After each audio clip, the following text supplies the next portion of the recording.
Most respected Thầy, dear Sangha, good morning. Today we are enjoying a session of question and answers. I don't know how exact the word question or the word answer is. It is a way that we can share together. You share a question, maybe not just on your own behalf, but on the behalf of many other people who feel like you do, but they're not brave enough to come up and sit here. But you don't really have to be brave. Actually, sitting up here is quite a pleasant experience because we get a chance to look at our wonderful Sangha body. So please ask a question that really comes from your heart. And we will try to respond from our hearts. But we know that the real answer is already inside of you. So all we are trying to do is help that real answer inside of you to manifest. And we always say that we want everybody who has a question to have a chance to ask their question. Come and sit here, and then if you can sit in the front row so you can arrive easily at the chair. And if we want many people to ask questions, we want to finish so you have plenty of time to prepare for your walking meditation today. So please, we will do our best not to go on too long with our answer. And we also ask you not to go on too long with your question. So if you can be clear in your mind, this is my question, that's very good. If you are really shy, really shy, then you can write your question down and just hand it forward to the bell master. Do you have any question in there, brother? No question yet. Yeah. Yeah. But if you can come and sit here, don't feel you're alone. You are representing many people when you come and sit here. We will begin with the 3 sounds of the bell. And then please, when you feel your heart is beating, please come forward. Thank you. This is a happy moment where we can all be together and breathe together with the sound of the bell. Oh, I have to say about languages. Sorry, I forgot that. You can ask your question in English, French, or Vietnamese. But any other language, please bring a translator with you. Thank you.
So, dear friend, please do come and sit with us here. And before you ask your question, there will be a sound of the bell for you to breathe. Thank you, and us to breathe too.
Dear,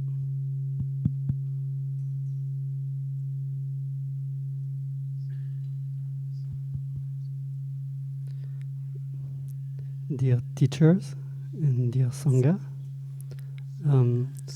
my questions is about enlightenment, and I heard Brother Phaphu saying that it's being you are enlightened of something, but my question is about enlightenment from being a separated self, and I know that there are some people, some teachers that are fully um,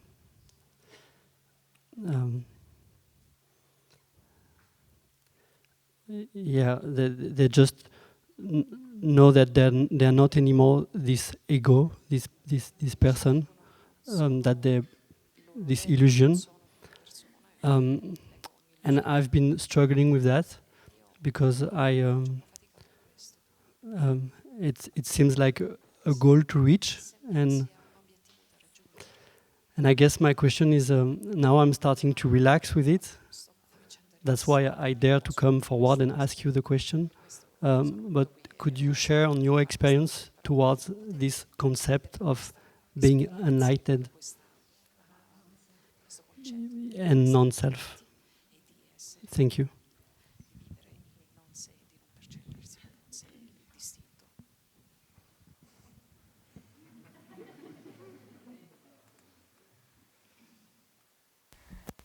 So, dear respected dear Sangha, I'm the youngest, very young, and this is a very, very high quality question.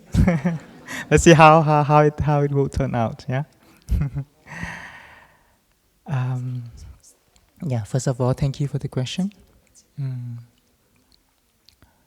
So, in my humble practice, I would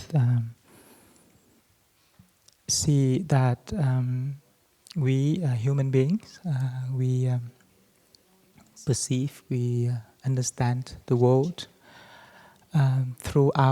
mainly through our five senses, through our eyes, through our ears, through our nose, our tongue, and our body.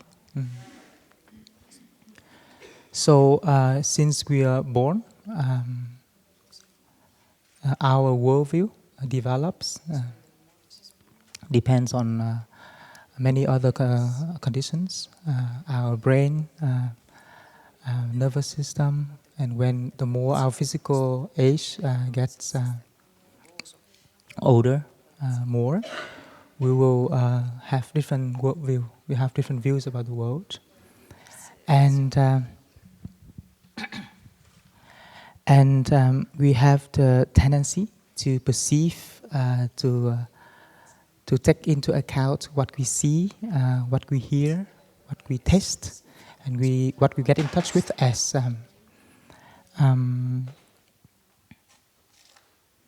as the reality, and we see that we are here, and other people are there. The trees are there.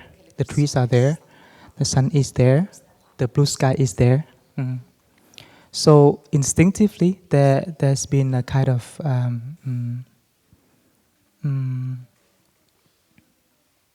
a very subtle but impactful discrimination in our mind that sets us a way of thinking that we are here, existing independently to the rest of the world.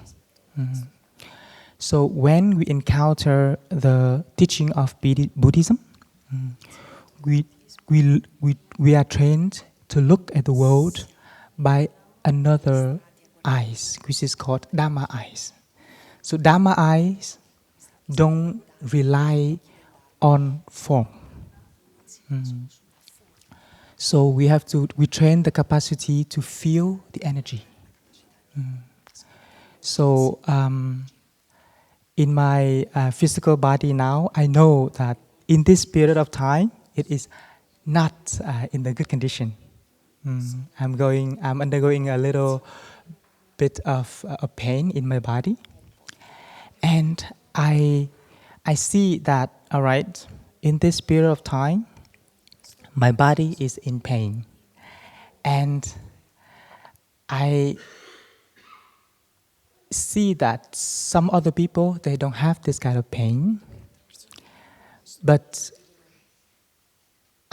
when I look into the relationship with my siblings, the monastic siblings, some of the brothers I have a very good connection with. But some of the monastic brothers and sisters I don't really have a good connections with. But I am in the process of receiving the treatments, and one of those treatments I was received by one of the siblings that I now don't really have a good connection with, but before it was very good. So in my intellectual knowledge, I feel that I'm quite separate from him. I don't want to have any connection with him. But since I've been receiving the treatments instructed by him, I know that I cannot deny the fact that he played a certain role in my process of healing, of recovering my health. So I cannot deny the fact that he is in me. His actions, his way of thinking, of wanting me to recover from my little sickness. So I cannot deny that. Even though my eyes, my mind, I don't want that instinctively. But I cannot deny the reality that he is a little bit here and there in my process of recovery.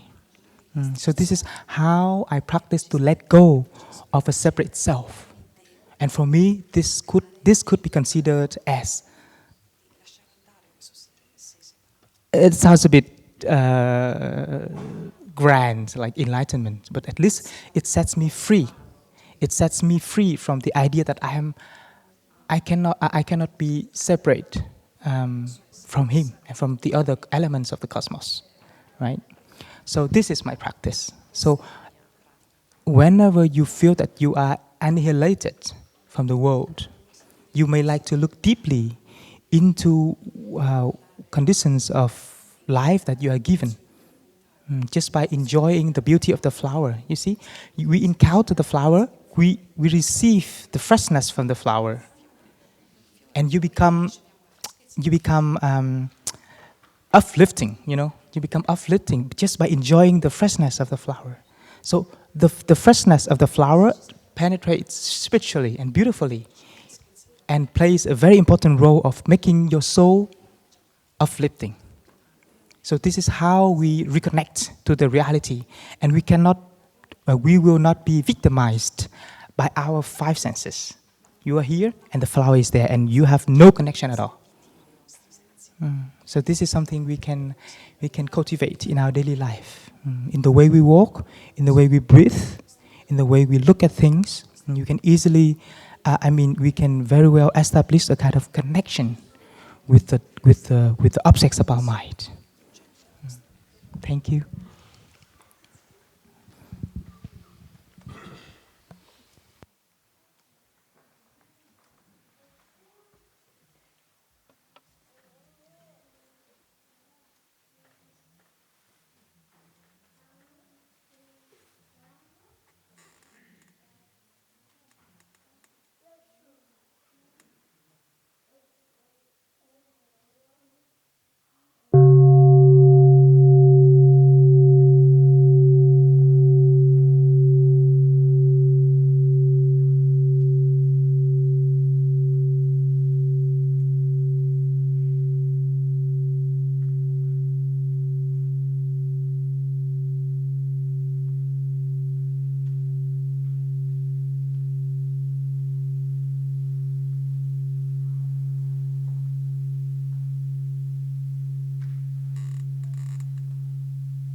Dear teachers, dear community,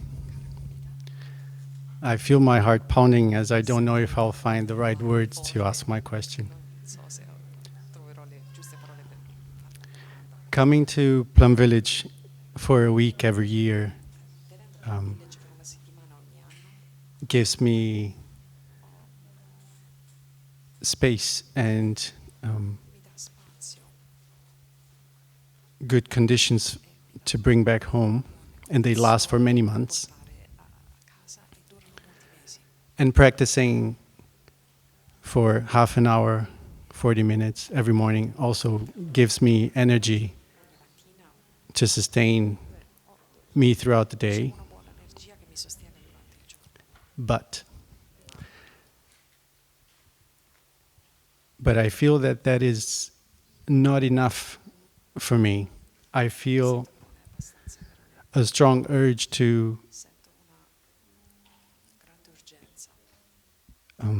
strengthen my practice in a way that living as a lay person makes it very difficult. It is very difficult to juggle all the responsibilities of a lay person and a householder.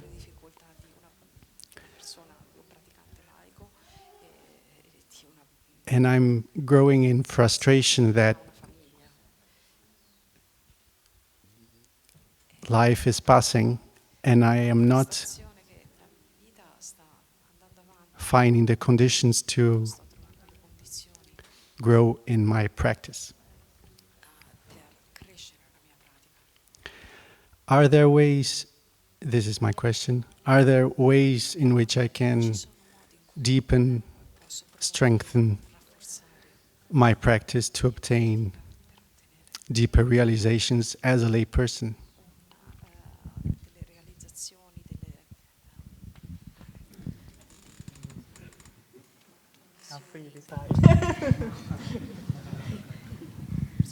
So good morning, dear Sangha.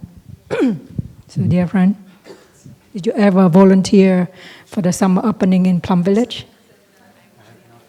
Try one. You see how responsible the monastic are. To have a big retreat like this, it's involved the whole community to organize and to run this retreat. Plus, the lay community. I mean, we are multifold communities. We need each person's hand in order to run this retreat. And so for the monastic, this is the busiest time of the year. We are as busy as you are out there. And when we don't have summer retreat in spring, we also need to go out to many other different countries to offer retreats. And so we live in a very engaged practice and engaged Buddhism. It's not that we have 8 hours of meditation every day. And as you see, we only have half an hour in the morning and half an hour in the evening. But throughout the day, we have many practices that we can practice meditation while we are doing. And as you see, we cook, we shop, we clean, we teach, we guide. Pretty much, we do everything. But that doesn't mean that, I need to do the Dharma sharing now, and then in the evening I sit down and then I will meditate. But the practice is cultivating mindfulness in every moment, every minute of the day. And as we live out there, it is much more challenge to maintain the practice of mindfulness, because the people out there, they are not having the chance to encounter the practice of mindfulness or know what is mindfulness. And so the collective energy out there is much stronger than our own energy. So we are being pulled by the energy of the majority out there. When I go home, I visit my family, and I'm only the one who kind of breathing and aware of what I'm doing, but the rest.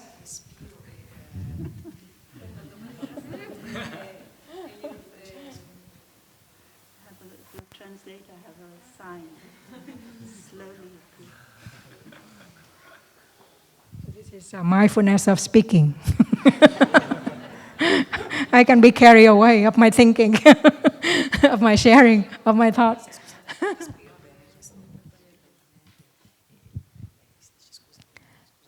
Then the rest of my family, they do not practice mindfulness. And they don't have that intention. So I'm waiting for the right conditions. When they ask me, then I will share. But I don't want to impose on them. But that means that we are going against a very collective energy of the people, of the place. And so it's much more challenging. I must agree that it's much more challenge to practice. I hope that 1 week you stay here, we have the schedule, so that you can go home and formulate your own schedule. Like when you drive, when you cook, when you wash, you can, learn to come back to your body, to be in your body, to be with the action, with the movement of your body, or what you are doing. When you are in the office, then you have to focus on your work, right? But when you drive, you can practice driving meditation. Or when you take the elevator, it's also elevator meditation. Yeah? And when you have a moment of relaxation, you lay on your hammock in the garden, in the back of your garden, it's also a meditation. So we must bringing the practice of mindfulness into our daily life. And really, really have this kind of strong will to practice and to continue. Like you say, after 1 week, every year you go home. If you're doing your best, maybe it lasts 3 months. But then after that 3 months, you feel like you're back to normal. Because people around you all live and go with that pace of life like that. So we are pulled by that pool of energy. So that's how it's good to have local Sangha, to connect to local Sangha, either online or in person, that we can meet twice a month or once a month, so that we are reminded, we are inspired, we are refreshed, we are regenerate our collective energy. Last year we have 3-month rent retreat and many long terms.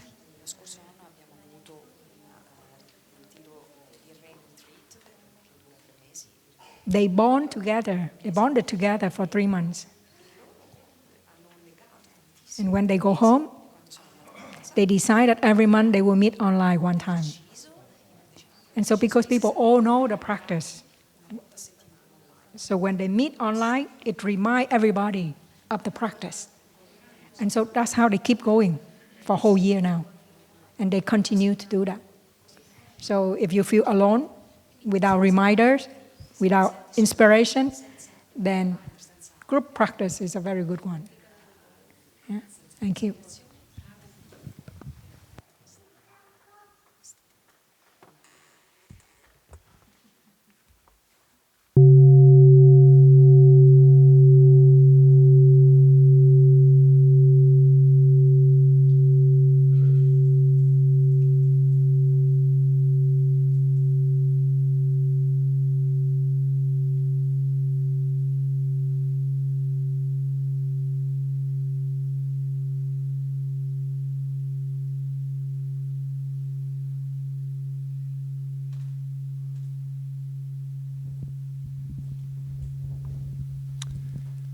Dear Thai, dear Sangha, I have a question about the practice of beginning anew.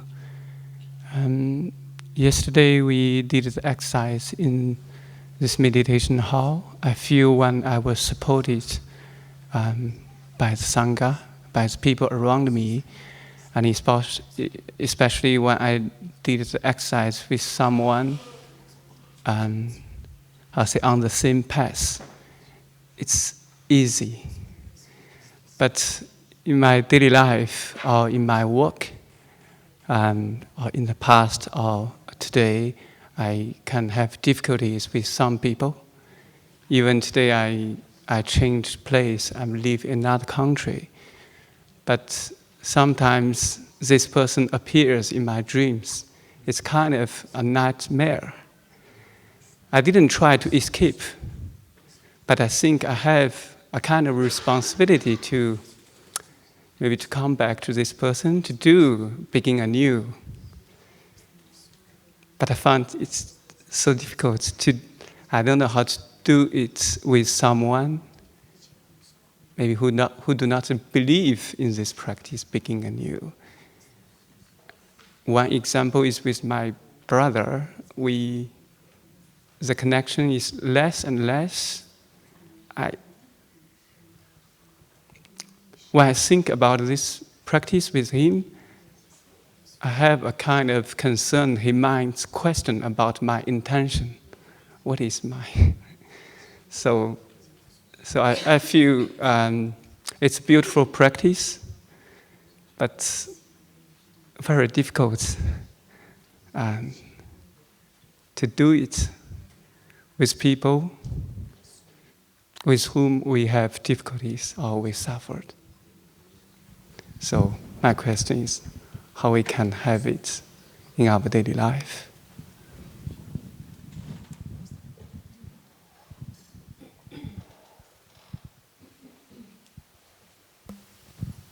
Yeah, this is a question that I think many people have. So thank you for representing them and asking this question. If we want to do beginning anew, we need to practice on our own first, so that we know that now we are calm enough and we have begun to have some compassion for and understanding for the person we want to do beginning anew with. So when we have difficulties with someone else, it is normally because we have not understood them. We may not have understood ourselves either, and the other person has probably not understood us. So our first step is to try and to understand more their suffering. And when we understand their suffering, we will see that their difficult way of behaving is coming from their suffering. And so we no longer feel irritated with them for behaving like that, because we have understood that their behavior has come from their suffering. And as human beings, whenever we really feel the suffering of someone else, we immediately feel compassion for that person. So with your with your practice of beginning anew with your brother. You may like to go back to the time when you were both children and the good times you had together. And if you like, when you have got in touch with those good times you had together as brothers, then you can write it down. You can write down the good times as if you are sharing with your brother those good times again. And then you read over what you have written, and if you think that this is something my brother can accept, then you will write the letter to him, or write the message to him, that you have been looking deeply, and you have seen that he is really your brother. It is like when you have, we have some trees in the garden, and sometimes 2 trees, they come from one root. So when we are brothers and sisters, it's like that. But when we grow up and we go out into the world, we get in touch with a different world. Your brother is in touch with one world, you're in touch with another world.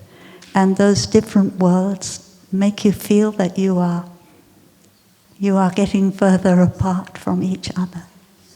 So we need to remember that we both come from the same root. We come from the same mother and father. And the thing that will make, whether our mother and father are alive or not, the thing that will make them happy is when we can communicate with each other as brothers. So that is, we need to look back. We need to find the good times and try and express that. And there are 2 kinds of beginning anew. There is one kind, we call it unilateral beginning anew. And there is one kind we call bilateral beginning anew. Bilateral means you both do it together. Unilateral means that you do it on your own. But I think that the unilateral, you start on your own, but it will lead to the bilateral. It will lead to the other person changing. Because the way you look in your eyes, it shows something to the other person. And if you have understood their suffering, understood your own suffering, then the look from your eyes is quite different from when you have not understood their suffering.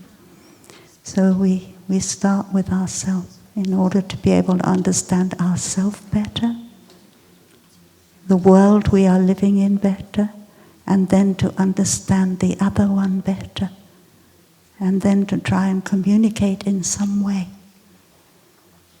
Maybe in the beginning it's just by sending love when you're meditating, but it will lead to a reconciliation which will bring happiness to both of you and will bring happiness to your parents also.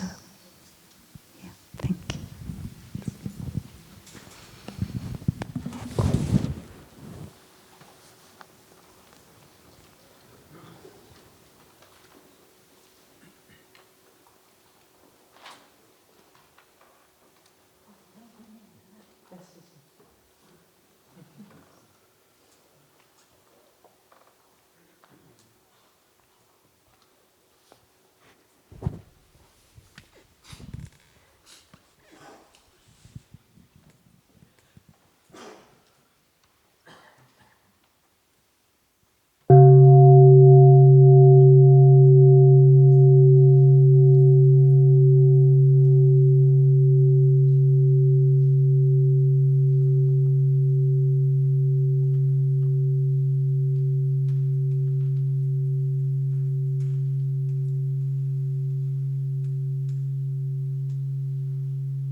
dear teachers, dear community. I hope I can find the words for my question. I feel they are so clear when I sit in the audience, and when I get up here, they're not so clear. When I sit and I observe my thoughts and I try to slow everything down and I start watching these different things that come up in my mind, I have a really hard time distinguishing between what is true or what I feel is truthful in my life versus what comes out of fear. The example for this is that in maybe my distracted self, or a self that's is going to work or working on the computer or doing some other thing, doesn't look too deeply into these thoughts. But as soon as I sit for meditation, these thoughts of doubt or anxiety or worry come through, and I feel often they disguise themselves as true intuition or true ambition or aspiration. And my question is how to distinguish anxious or fearful thoughts from intuitive and truthful thoughts.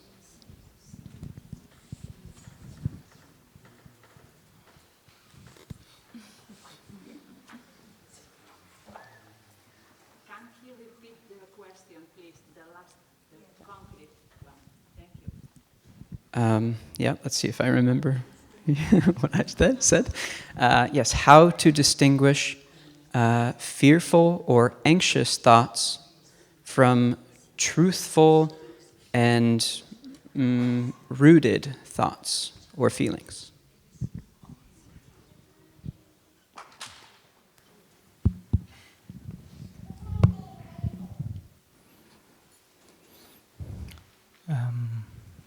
Dear community, dear friends, I think your question is also my question. I've been also reflecting how to direct. Of course, I've been in the community and I know the techniques, but I know that this kind of overthinking tendency in my mind is kind of hereditary.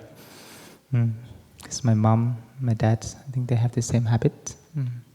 So it's not a 1 day or 1 year or 10 years practice. It could take my whole lifetime. But I'm trying to get a positive attitude towards it. And I try to understand it in different aspects as well.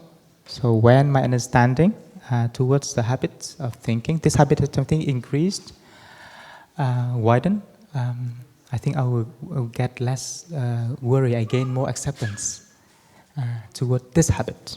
Because sometimes we want to think. As a mindfulness practitioner, we want to be always like mindful and like everything, you know. You see? So in Buddhism, we have a concept about right thinking, and we can understand right thinking. First of all, it's a kind of thinking, for sure. But this kind of thinking is well related to the kind of right view, and also well related to right mindfulness. And the right thinking always brings about liberation. So my initial action that I could take when I see myself being drowned in my thinking, is first to double check whether this kind of thinking will make myself a feeling of like having a way out, or the more I think, the more I get stuck. If the more I think, the more I get stuck, I will try to stop. Stopping is a very essential and fundamental practice of meditation. As a mindfulness practitioner, we train the capacity to stop whenever we fight, we are off track. So you may like to apply when you feel that while reflecting, while meditating, we feel that we're getting more doubtful, we're getting more anxious. First of all, you have to be able to stop. Stop the thinking. And then you may like to just enjoy your breathing. Just enjoy the breathing and feel the breathing. You know, the best way to stop the thinking is to train the capacity to feel. If you don't succeed taking care of your thinking while sitting, you may like to do the walking and you feel the steps. When you walk on the floor indoor, you feel the fineness of the floor. If you walk outdoor, you are walking on the grass, you feel the softness of the grass. And you try to feel. And once you are deeply feeling things, your mind has a chance to rest. And that's a miracle of the practice. We call it changing pack. You change the pack. So one suggestion that you may like to take in, which is if your reflection, your thinking leads you to a kind of stuckness, leads you to a kind of like having nowhere to exit, you know that it's not the right thinking. And you just stop it. Why do you have to force yourself to be more like in that dark, you know? So when you are in touch deeply with the ground, with the wonders of life outdoor, you feel the difference happens in your mind. And since you are mindful for a certain period of time, 2 minutes, 3 minutes, 5 minutes, you gain insight. Because mindfulness established in your steps, in your way of feeling the wonders of life, it also gives you a sense of concentration. And when you are concentrated for a few minutes, insight comes up naturally and in a very beautiful way. And then you get some, we call it spiritual assets, in which you can shine lights on your thinking. You only think in such a way that brings you freedom, liberation. If not, you continue changing back.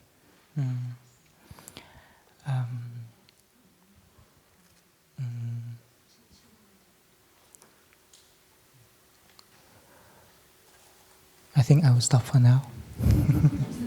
Thank you. Thank you, brother. Lovely words.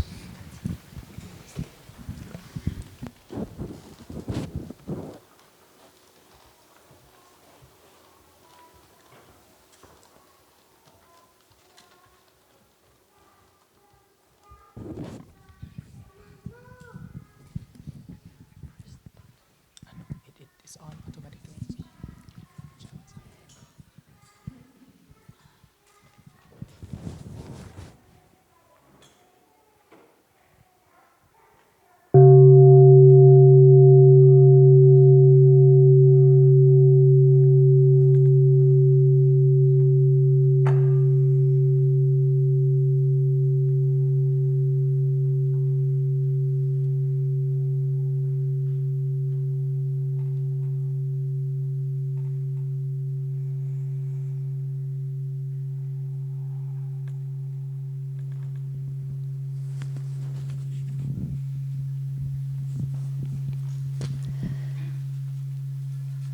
Dear Sangha, dear teachers,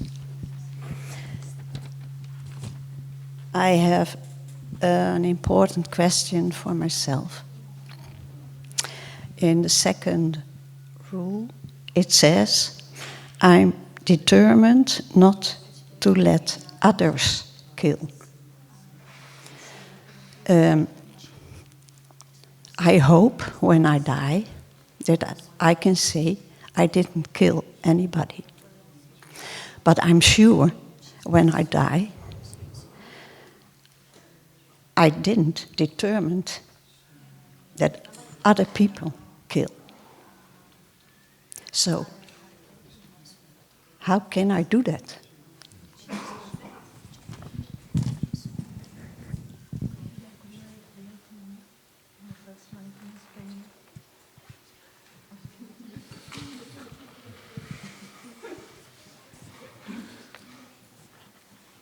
So, dear friends, when we received the first mindfulness training, one of the phrases in there, I am determined not to kill, and I am determined not to let others kill. I wish I had the whole training, but I will look. Does anybody have the first mindfulness training? May I have a look at it? Yeah, ça va. Yeah, no, ça va. So, I have to put on my...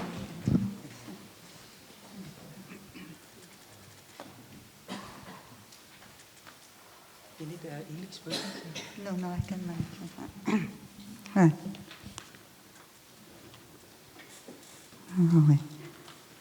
Je m'engage. I am determined not to kill and not to let others kill, and not to support any act of killing in the world, in my thinking or in my way of life.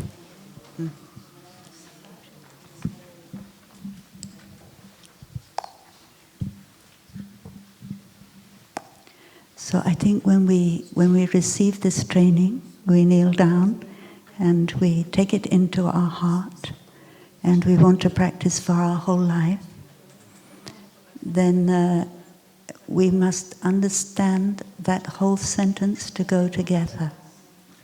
I am determined not to let others kill and not to support any act of killing in my thinking and in my way of life. So when we ask ourselves what is meant by I am determined not to let others kill, part of the answer is I will not support acts of killing in my thinking and in my way of life.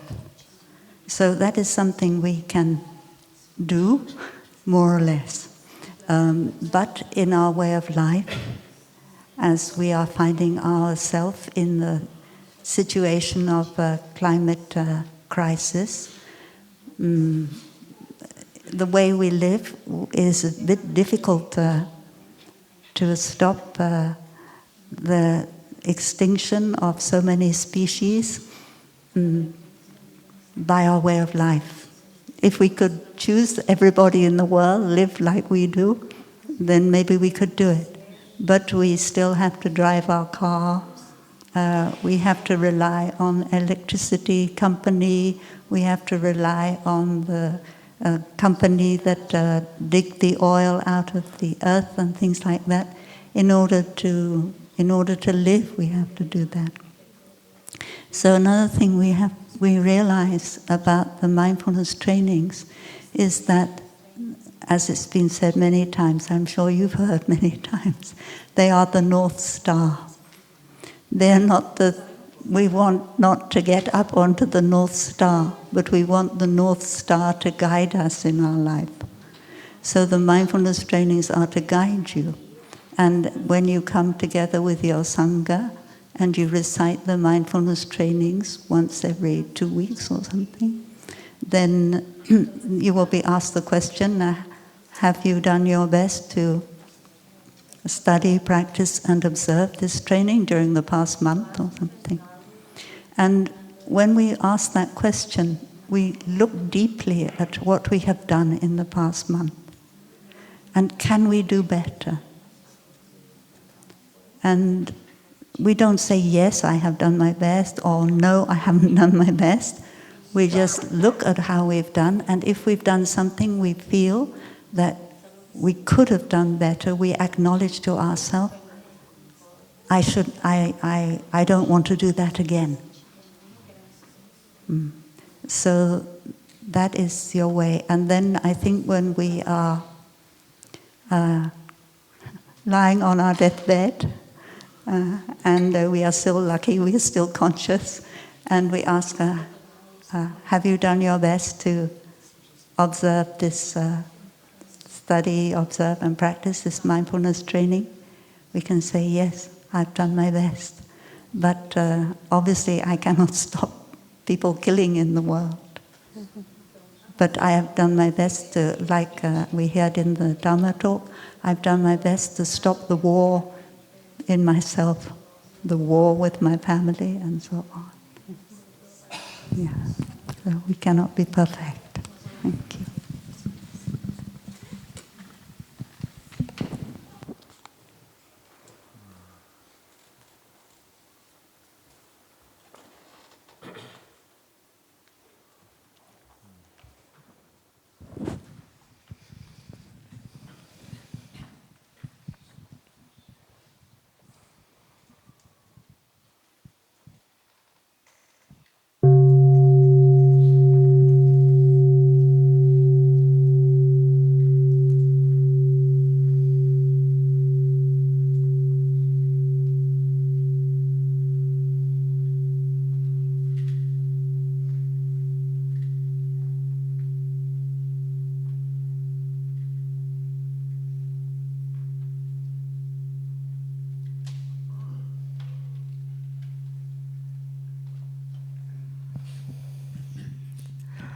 Dear teachers, dear Sangha,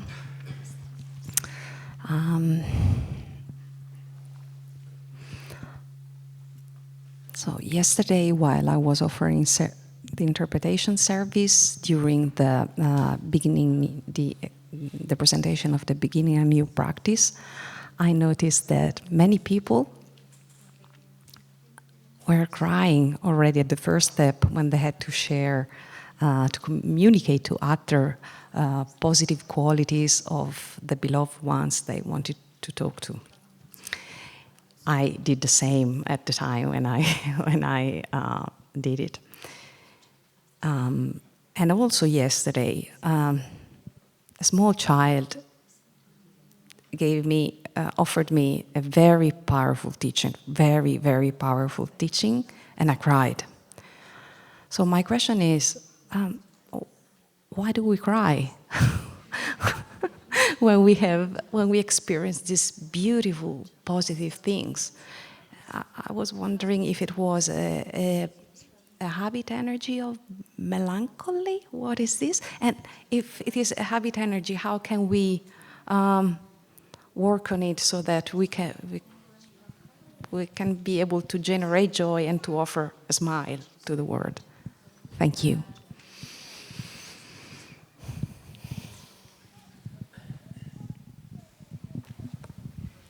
I don't cry very often, so I don't know how to answer. But I think we are all born with the tear duct in our eyes. And the water is always filled up there, just waiting to roll down our cheeks. I think many of us, before coming to the retreat, we think we keep going. Yeah? But when we come to the retreat, the first talk, we already cry. And the second talk, a little bit less. And then the beginning anew is kind of like, you let go totally. It may mean something that we not really we may not have the time every day to reflect on our emotions. Throughout the day, we have many emotions, and we can fluctuate, with our emotion. And by the end of the day,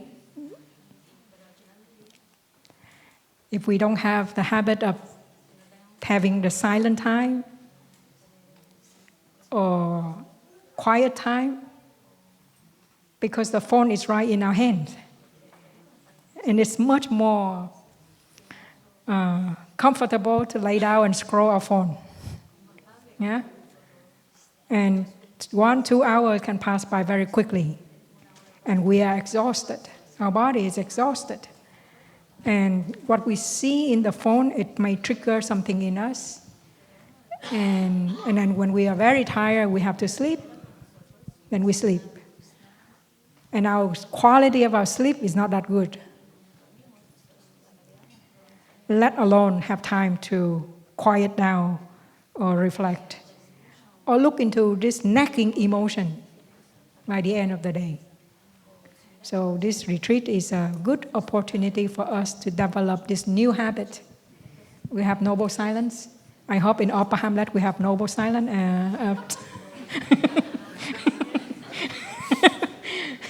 At 9:30 or 10.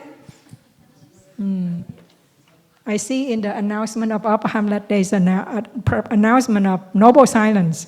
And I hope there is a silence. Because this is a collective silence. That helps us to come back and get in touch with that silence within us. And recognize that there is a pain. There is disappointment. There is resentment. And so on. Because we don't look at them every day. We don't take good care of them. And they are waiting for the moment to come up and say, I am here. And that's how in the Dharma talk, when we receive the water, the rain, the Dharma rain, it touches many good qualities in us. And we kind of mellow down ourselves. And men, not only women, but men cry also in the retreat, which is a very, very normal thing to do. So crying from time to time is a very good sign of healing, of being emotional mature, that we recognize that we have these emotions. And it can move us. Emotions have the power to move us. And so we don't have to say that, stop crying, you know, or feel ashamed of crying. When we take good care of our emotion every day, we take good care of that feelings, of that emotion, and it's not like overflowing. And so it's not always at the threshold that someone or something, then it's overflow. You see, if we take good care of that, it will not overflow. And very natural. We won't cry very often, right? Daily. Yeah. And beginning a new practice is a very healing practice. Children, teenagers, parents, couples, young adults, it's very healing for all of us when we're able to express ourselves. Maybe not verbally all the time, but tears is also a way of expressing ourselves. So I don't think there's anything wrong with that. But the beginning of practice is a very good tool to help us to water the positive seed more often and learn to express our difficulties often also. Thank you. Thank you. Thank you.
Chère Thaï, cher professeur, cher Sangha, cher enseignant.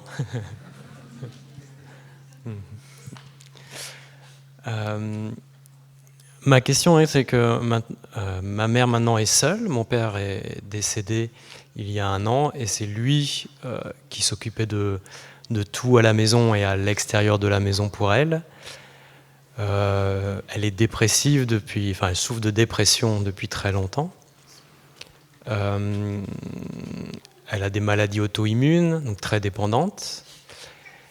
Et j'aimerais l'aider plus. Mais c'est vrai qu'à chaque fois que je lui demande comment elle va, puisqu'en français on dit « bonjour, comment vas-tu ?» et la réponse est toujours « ça va pas bien ». Et après je suis bloqué. J'ai peur de mes propres émotions.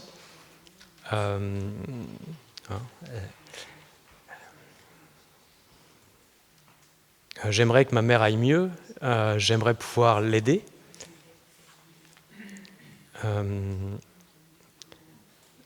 Mais oui, rien que d'en parler, c'est très très dur pour moi. Donc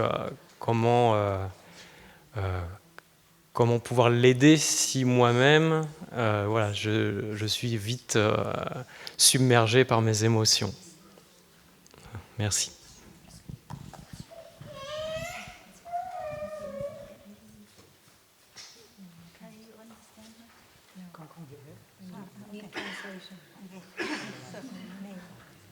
So, dear Sangha, my father has passed away, and my mother is alone, and she has autoimmune disease. She also suffers from depression. And when I go to see her, I ask her, "How are you?" And she says, "I'm well." Ça va bien, hein? Oh non, ça va pas bien. And she says, "I'm not well." And then I don't know what to do. I feel blocked by my emotion. Okay, you know? Yeah. So how can I overcome this blockage by emotion? So because I really want to help my mother and for her to be better.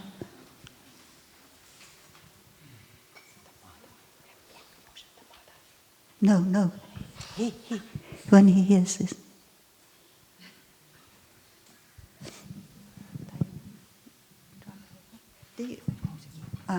Mais je dois parler français, hein? Oh. Mais si je parle français, les anglophones ne comprennent pas, hein? English is okay for me. Yeah? English is okay. To speak, I'm too much emotional, so it was better for me to speak in French, but I can understand. Oui, merci.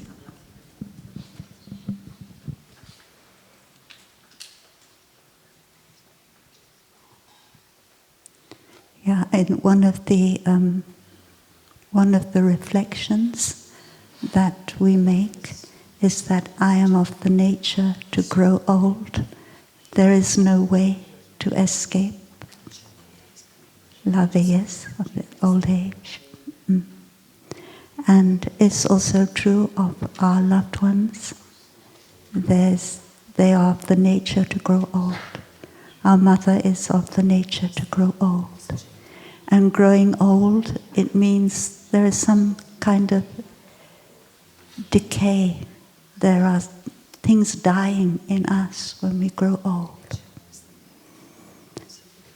And so that is, we remember the time when we were young, when our mother was young and she took care of us. And those times were we felt very secure in her presence. But now she is, we have to take care of her. We don't feel secure in her presence like we did. So somehow we need to understand what she's going through. Personally, I regret when my mother was very old and she had many difficulties and didn't want to live. I did not understand her well enough. So that is a little bit of regret I have. And if we can, you ask the question, how are you? And she says, I'm not well. You ask something like, Maman, qu'est-ce qui ne va pas? Est-ce que les yeux vont bien? Est-ce que les oreilles vont bien? You ask each part of her body and try and find an answer. What is actually not going? Est-ce que le cœur va bien? I don't know if she can accept those questions. But I feel that you being there, really being there for her, really being present for her, like in the Dharma talk we heard the other day. Like when you arrive at your mother's home, you put your hand on the poignée, on the door handle, and you come back and you ask yourself, am I a flower? Am I fresh as a flower to meet my mother? Am I ready? And then you continue with your breathing to be there for your mother. Yeah. And out of that presence, maybe some intuition will come in you. What is the question I can ask my mother so that she can express some of her difficulty, some of her suffering? And also when we were in the beginning anew, we had the opportunity to express our appreciation. And sometime if you can express to your mother your appreciation for something she has done. But it must be concrete. When you did this for me, I felt your love. I felt how much you love me. I'm always grateful for that. I won't forget it. Something like that. So I think the key for you maybe is in that Dharma talk we had about being the Thai Vap about being present. Je suis là pour toi. Je sais que tu es là et je suis très heureuse. Thank you.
Cher Thai, cher Sangha, chers enseignants, mon cœur s'est accéléré en me rapprochant. Je ne l'ai jamais senti autant battre. Je vous remercie de me faire sentir ce cœur battant à tous.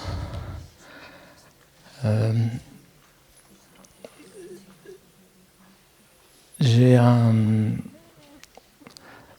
ma question, j'ai beaucoup hésité à venir la poser. Je voulais l'écrire. Et après vous l'avoir posée, je devrais rejoindre le casque pour peut-être avoir une réponse. Car je ne comprends pas très bien l'anglais.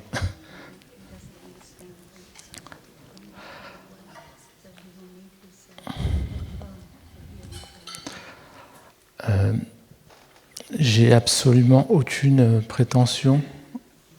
Je viens au Prunier depuis je suis venu plusieurs fois. C'est ma première retraite entière. Ma femme a apporté la pratique à la maison.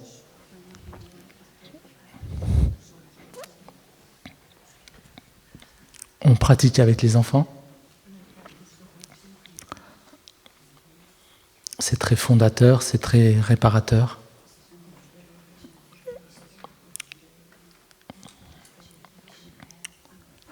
Et depuis que je viens au Prunier, je suis comme un poisson dans l'eau. Like a fish in the sea.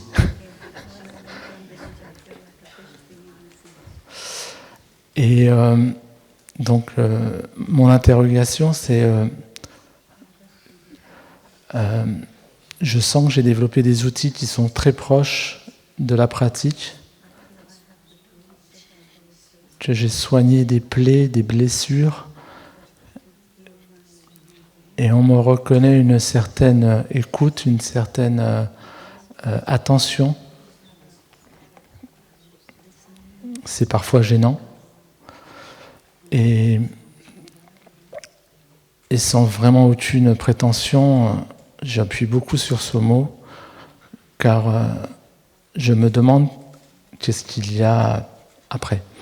Je viens de faire la promesse pour les 5 entraînements ce matin.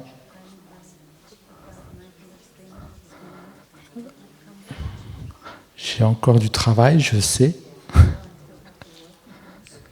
car les 5 entraînements sont déjà conséquents,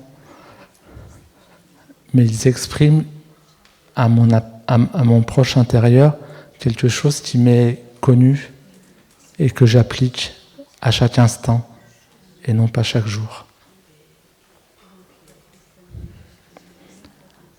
Alors je vous demande de me tracer, s'il vous plaît, peut-être une direction, une orientation. J'ai en tête les 14 entraînements, mais je ne les connais pas. Voilà. Merci. J'espère que ma question est claire.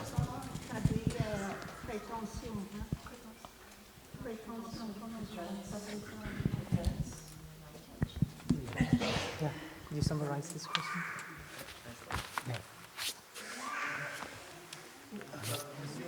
He's going to translate for you.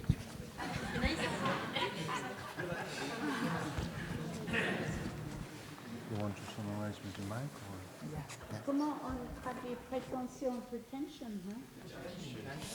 Pretension,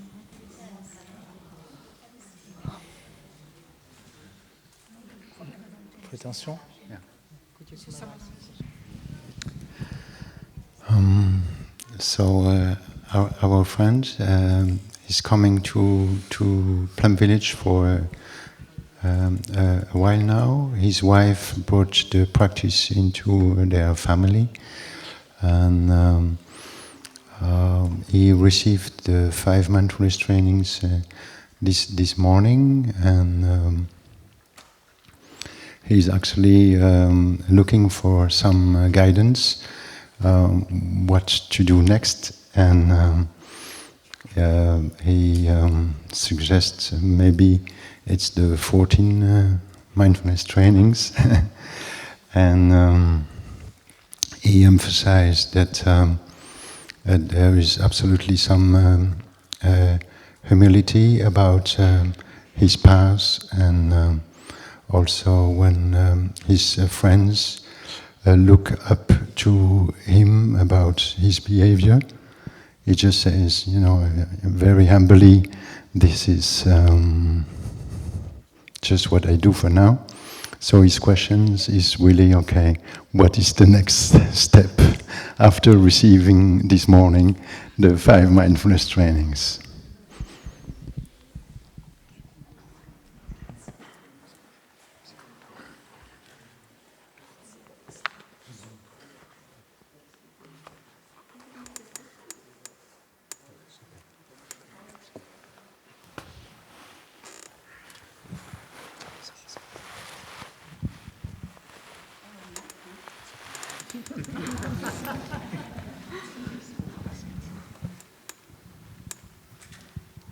So, dear respected Thầy, dear community, dear friend, I think that the question of maintaining the practice, especially after receiving the 5 MTs, 5 mindfulness trainings, is a question of everyone, including monastics. I experience myself that there are times when I'm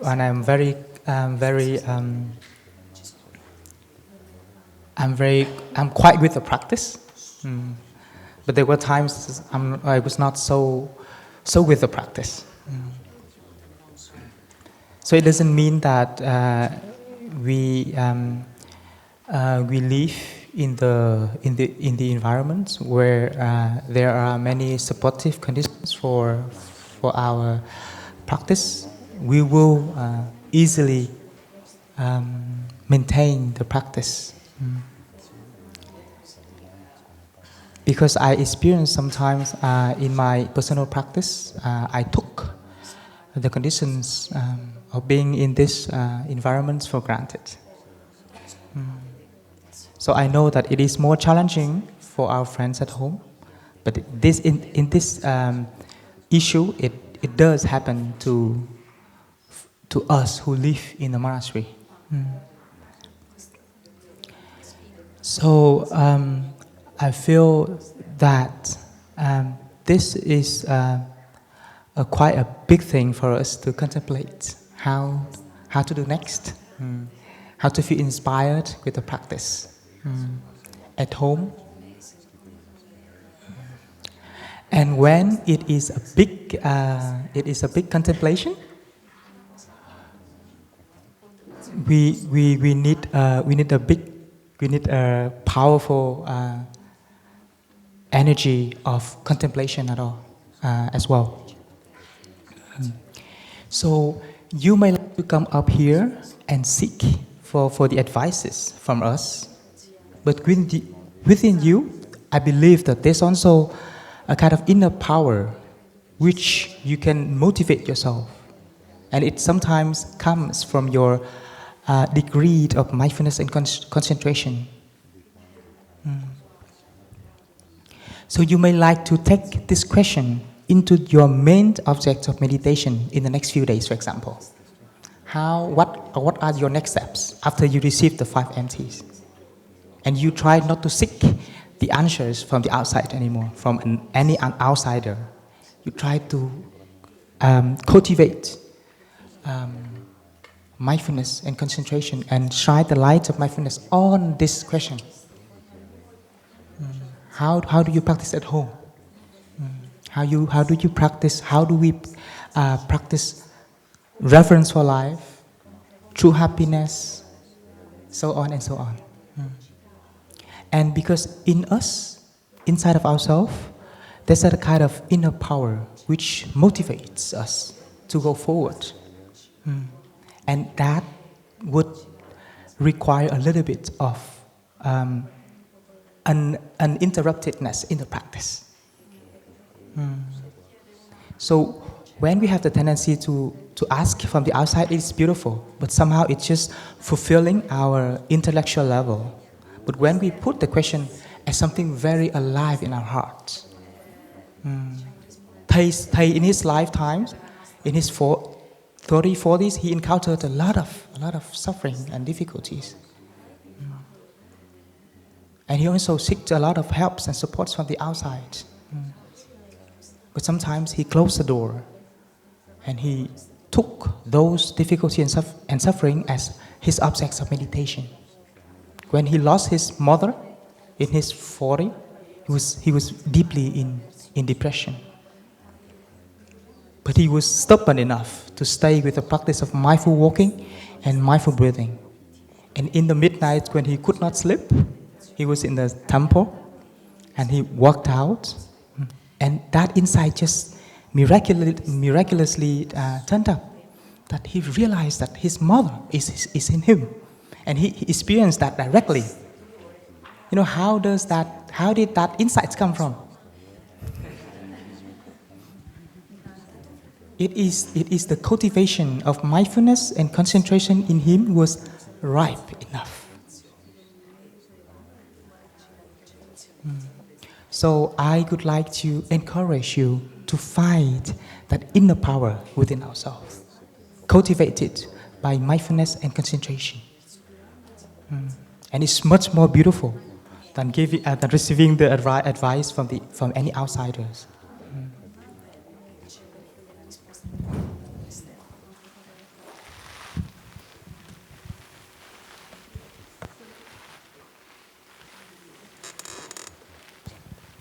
Dear Sangha, I think that the last question will be a written question that we have received. So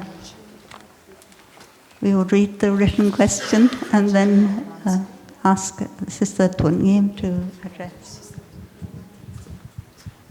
How do I protect myself and others in situations when there is clear abuse of power? So this question is only half. There's a missing part. We need to add it in. Besides how to protect ourselves and others, another part of the question is, how do I help this person who abused us? Does it make sense? Yeah. Do we know the person enough? In another way, the person we think that abused us with the power. For us, we have the shining light practice. For monastic sangha, we have shining light practice. And there's a whole community shining light for each person. Sometimes I think I have this perception about somebody, about one sister. And so in the shining light, I share my perception. But then all the sisters may have the same perception and they share. And so in this way, it helps us to look into ourselves. And because there are many voices saying the same thing, it helps the person to also to look into that person. And so when you think that someone abused you, and you think you want to protect yourself, check with many other people to see, is that the same reality?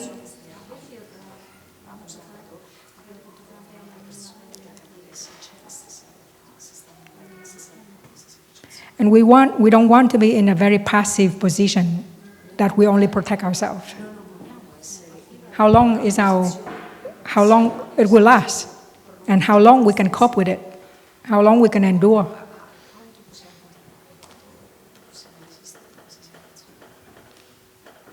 So we need to help the person also in any conflict or in any difficult, challenging situation.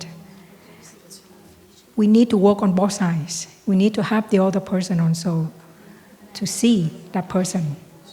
You know, in our part, we can practice recognizing the good qualities, the flowers in that person. And when we have watered that person's flowers regularly, we develop trust and friendship. And only so we can talk about our difficulties.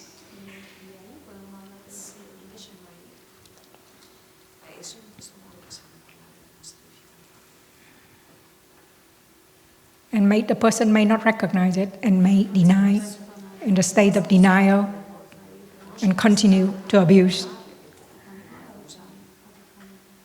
then we have to train. We have to train ourselves so that we can persevere. We can increase our strength and at the same time increase the capacity to continue to water the flowers in that person.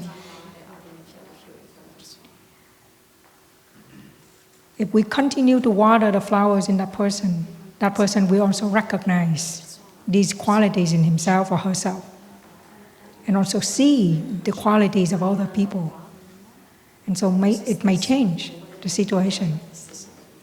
If we only work on ourselves and not having any intention to help the other person, then we may on the other side of enduring, of receiving.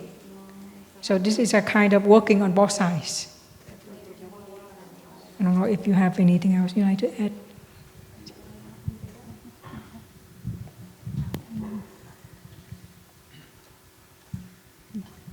So, dear friends, it's just one thing that occurred to me is that many of us feel powerless.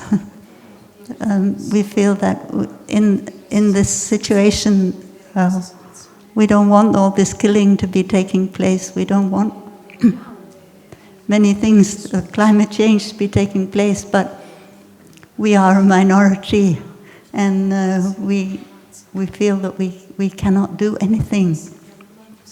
So then we practice that we have to really take care of ourselves. We have to take care of those who are closest to us. And when you sit and you have a breakfast with your family or with your with your sangha, then that moment of sitting together and really feeling your love for everyone who is sitting around the table, that is a moment of one of the three powers. It's called the power of love. The power of love, the power of understanding, and the power of cutting off afflictions are the three powers. So in this time when we feel so powerless, many of us feel powerless, we have to remember the three powers of love, of understanding, and transforming our afflictions. But this is a collective powerlessness. Dear Sangha, thank you very much for being here this morning and for supporting this session of question and answers. I think that the best result will be that it helps us all to look deeply into each of the questions we have heard and find our intuitive response to these situations in ourselves and around us.